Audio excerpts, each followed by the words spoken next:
सुना मायावती कुर्सी पर बैठते हैं और सत्ता के चाटन चाटने वाले ये नेता बाहर मर्दांगी की बात करने वाले उनके सामने कुर्सी पर नीचे बैठकर कुत्ते जैसी धूम हिलाते बैठते हैं। वाराणसी के बेनियाबाग के मैदान में आयोजित महासंग्राम रैली में बेलगाम हो गए बीजेपी अध्यक्ष नितिन गडकरी। जोश में अक्सर होश खो देने वाले नितिन गडकरी की जुबान एक बार फिसली तो फिसलती चली गई। गडकरी ने उत्तर प्रदेश के मुख्यमंत्री मायावती के राज में नेताओं के हाल पर ऐसे जहर बुझे तीर छोड़े कि सामने बैठे बीजेपी कार्यकर्ता भी दंग रह गए। एक बार फिर सुनिए क्या कहा बीजेपी अध्यक्ष नितिन गडकरी ने।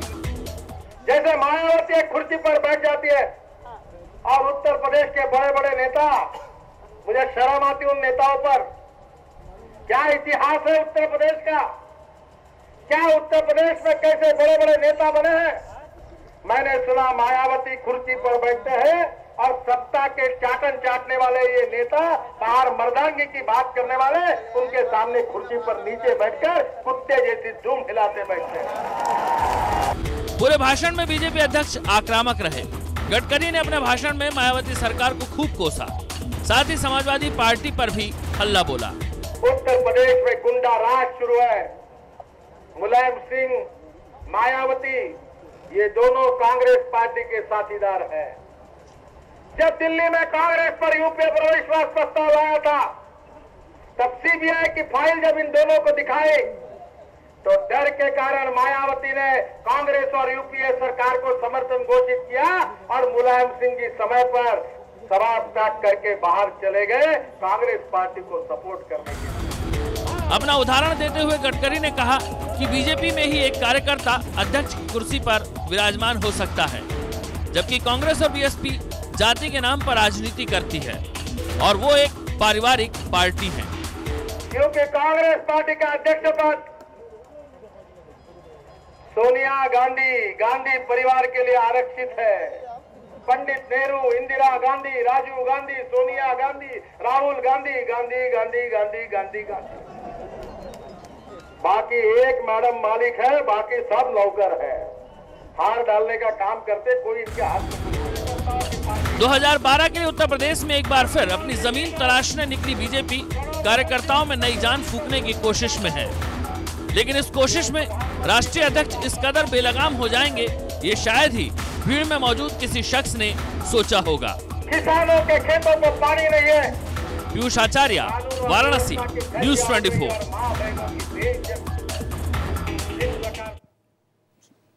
आपने सुना बीजेपी के राष्ट्रीय अध्यक्ष नितिन गडकरी किस जुबान का इस्तेमाल कर रहे थे। नितिन गडकरी ने वाराणसी में एक रैली में कहा, सत्ता के चाटन चाटने वाले बीएसपी के नेता जब मायावती कुर्सी पर होती हैं तो ये नेता कुर्सी के नीचे बैठकर दुम हिलाते हैं। इस भाषा में बात की है बीजेपी के राष्ट्रीय अध्यक्ष ने। हमारे साथ कई नेता मौजूद हैं, जिसमें बीजेपी के नेता लालजी टंडन भी हैं, शाहिद सिद्दीकी साहब हैं जो समाजवादी पार्टी में रह चुके हैं, बीएसपी में रह चुके हैं, और इसके और कई नेता हमारे साथ जुड़ेंगे। लेकिन सबसे पहले हम चलते हैं लालजी टंडन साहब के पास। टंडन जी, आपने सुना होगा और आपको जरूर पता होगा कि क्या कहा है आपकी पार्टी के राष्ट्रीय अध्यक्ष ने। आपके लिए थोड़ी असहज स्थिति होगी, लेकिन जानना चाहेंगे आपकी पहली प्रतिक्रिया आपने पार्टी के अध्यक्ष की इस भाषा पर। मुझे नहीं लगता कि कोई गलत भाषा का इस्तेमाल हुआ है। पार्लियामेंट्री लैंग्वेज में इसकी डेफिनेशन है कि कौन से शब्द असंसदीय हैं जो नहीं बोलना चाहिए, लेकिन लोक भाषा में बहुत से ऐसे मुहावरे हैं कि जो आमतौर से इस्तेमाल होते हैं। और जहां तक ये रहा कि ये कुछ इस देश में का दुर्भाग्य है कि कुछ असहिष्णुता सी बढ़ती जा रही है। जो सत्ता में बैठे होते हैं या राजनीति में हैं, वो दूसरों की आलोचना करते हैं तो उन्हें दूसरों की सहना भी चाहिए। मैंने बहुत लंबे समय से और बड़े बड़े लोगों को देखा है। मैंने सुना है कि डॉक्टर लोहिया किस तरह से जवाहरलाल जी की आलोचना करते थे। मैंने सुना है कि डॉक्टर मुखर्जी कैसी भाषा में, कठोर शब्दों में जवाहरलाल के मुंह के ऊपर बोला करते थे, लेकिन जवाब उसका दिया जाता था। लेकिन ये ऐसा नहीं होता था कि ये नाम लेना मुश्किल हो गया, आज किसी के खिलाफ बोल दिए तो अपराध हो गया, कोई दुश्मनी हो गई। टंडन जी, उत्तर प्रदेश का एक उदाहरण देना, पहले सुन लीजिए टंडन जी। हम लोगों ने तो डॉक्टर लोहिया के बारे में पढ़ा जरूर है, नेहरू के बारे में पढ़ा जरूर है, लेकिन बहुत छोटे रहे होंगे, हमने सुना नहीं है कभी लोहिया को, और नेहरू तो बहुत पहले की बात है। अब सवाल उठता है, क्या नेहरू भी, लोहिया भी इस जुबान में बोलते होंगे कि नेताओं के बारे में कि कुर्सी के नीचे बैठकर नेता दुम हिलाते हैं, इस जुबान में बोलते हैं? इसको आप जस्टिफाई कर रहे हैं टंडन साहब?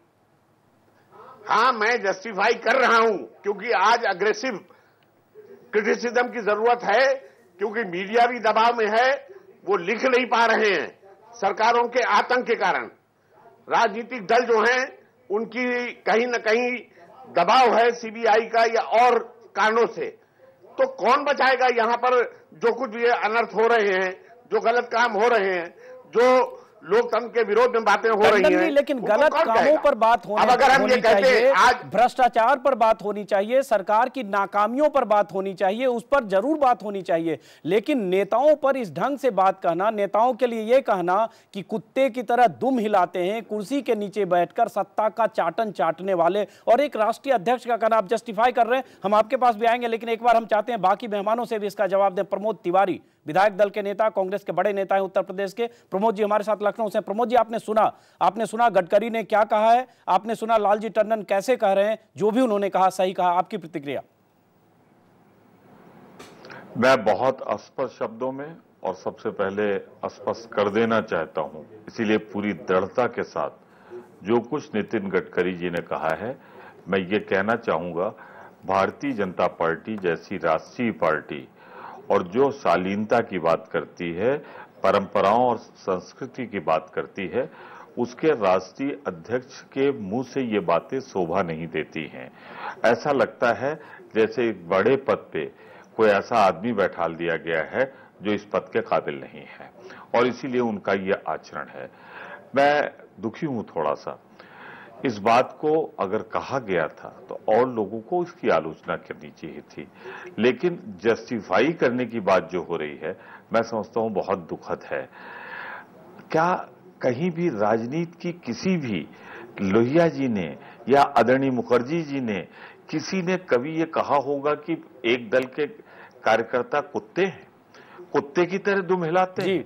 ये बात कही जाए एक राष्ट्रीय अध्यक्ष के मुंह से, मैं इसे शर्मनाक मानता हूं, निंदा करता हूं इसकी। और मैं ये भी कहना चाहता हूं कि इसको जस्टिफाई न किया जाए, बल्कि जितना जल्दी हो सके भारतीय जनता पार्टी से भूल जाए एक राष्ट्रीय अध्यक्ष।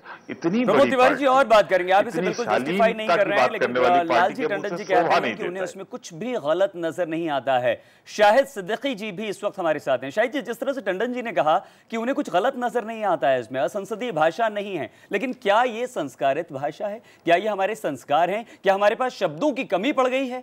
शाहिद सिद्दीकी जी, कितना जस्टिफाई करेंगे आप इस तरह की भाषा को, या नहीं करेंगे?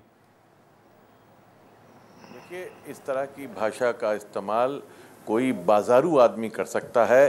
किसी पार्टी का नेता, वो भी इतना सम्मानित नेता अगर करता है तो उस पार्टी के लिए शर्म की बात है और सारे राजनीतिज्ञों के लिए शर्म की बात है। आम आदमी की निगाह में राजनीतिक नेता का कद वैसे ही घट गया है, उसको बहुत ही घटिया समझा जाने लगा है। लेकिन अगर गडकरी जी जैसे लोग ऐसी भाषा का इस्तेमाल करेंगे तो आम आदमी की जो नफरत है सियासतदानों से, वो और ज़्यादा बढ़ जाएगी। इसमें मैं समझता हूं कि गडकरी जी का कसूर नहीं है, बीजेपी का कसूर है कि एक नेता को जो उस पद के लायक नहीं था, उसको नीचे से उठाकर इतने ऊपर बिठा दिया, तो उसकी समझ में नहीं आता कि भाषा क्या इस्तेमाल करे। और मुझे लगता है वो दूसरा नकली अटल बिहारी वाजपेयी बनने की कोशिश करते हैं, लोगों को हंसाने की कोशिश करते हैं, लेकिन हर एक के बस का नहीं है अटल बिहारी वाजपेयी बनना। वाजपेयी जी बहुत तरीके से बहुत आलोचना कर जाते थे और किसी गलत शब्द का कभी इस्तेमाल करे बगैर, मैंने उनके बहुत भाषण सुने हैं, तो उनका एक अंदाज था गडकरी कहां अटल जी थे और कहां गडकरी जी हैं। जी, आपने सुना लालजी टंडन साहब, आप तो जस्टिफाई कर रहे हैं, हालांकि हो सकता है आपकी कुछ मजबूरी हो क्योंकि आपकी पार्टी के अध्यक्ष हैं।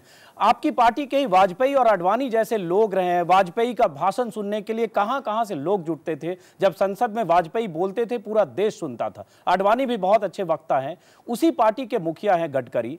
पिछले कुछ दिनों से लगातार ऐसी बातें उन्होंने कही है जिससे एक नया बवाल खड़ा हुआ और लगा कि बिलो द बेल्ट बोला गया। और उस पार्टी के मुखिया ने बोला जो पार्टी परंपरा, संस्कार और संस्कृति की बात करती है। एक बार हम फिर से दिखाना चाहेंगे गडकरी साहब ने पिछले 6-7 महीने में क्या क्या कहा है, उसके बाद हम टंडन जी आपसे बात करेंगे।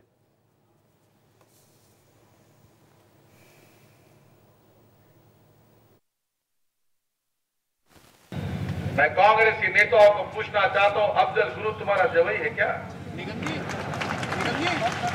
तुम्हारे लड़के दिए क्या उसको? क्यों कृपा हो रही उसके ऊपर? कांग्रेस एक बुजदिलों की पार्टी है। ये देश के आतंकवादियों से लड़ नहीं सकती और आतंकवाद को समाप्त नहीं कर सकती। मुलायम सिंह और लालू प्रसाद यादव जो कांग्रेस और यूपीए के विरोध की बात करते हैं, वो भी जाकर सीबीआई के सामने झुक गए। उनके इंक्वायरी में कई वकील बदला, कई एफिडेविट दाखिल हुआ। बड़े डकरते थे शेर जैसे, पर कुत्ते जैसे बनकर सोनिया जी और कांग्रेस के घर पर तलवे चाटने लगे। बस हमारे प्रधानमंत्री, मुझे कभी कभी लगता है कि उनको आंखें हैं पर उनको दिखता नहीं, कान है पर वो सुनते नहीं, मुंह है पर वो बोलते नहीं।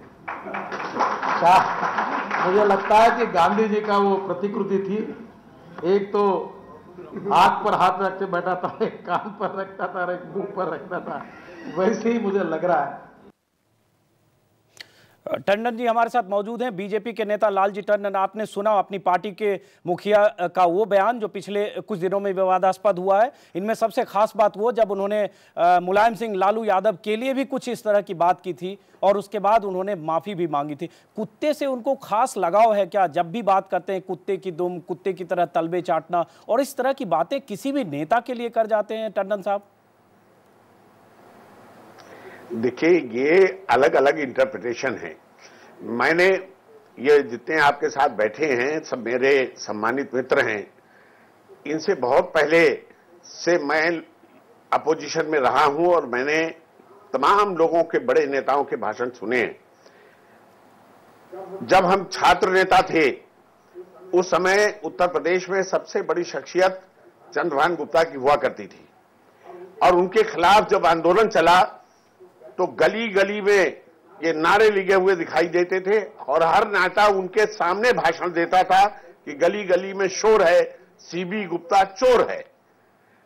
तो इसका मतलब अब ये आलोचना उस समय किसी ने ये नहीं कहा कि जो ये कह रहे हैं वो लोग जो है वो उस पद के काबिल नहीं हैं या उन्हें किसी के सर्टिफिकेट की दरकार थी। टंडन जी, और मैं उनकी आलोचना, आज मैं उन्हें भी सलाम करता हूं, नेताओं को। पहले हर समय हुई है। सुन लीजिए, सवाल ये नहीं है कि किसी जमाने में किसी नेता के लिए ऐसे नारे लगे या इस तरह की भाषा का इस्तेमाल किया गया इसलिए उसका रेफरेंस देके हर तरह की चीजों को हम जस्टिफाई करें, और वो भी एक बड़ी पार्टी के राष्ट्रीय अध्यक्ष के लिए। और आप किसी और के लिए नहीं बात कर रहे हैं, आप दूसरे नेताओं के लिए भी जो आपके कुलीग हैं उनके लिए ही इस तरह की भाषा का इस्तेमाल कर रहे हैं। टंडन साहब और बाकी मेहमान हमारे साथ होंगे, शाहिद सिद्दीकी साहब, हम आप सबसे बात करेंगे। वक्त की कमी है, ब्रेक के बाद लौटते हैं, इस चर्चा को आगे बढ़ाएंगे।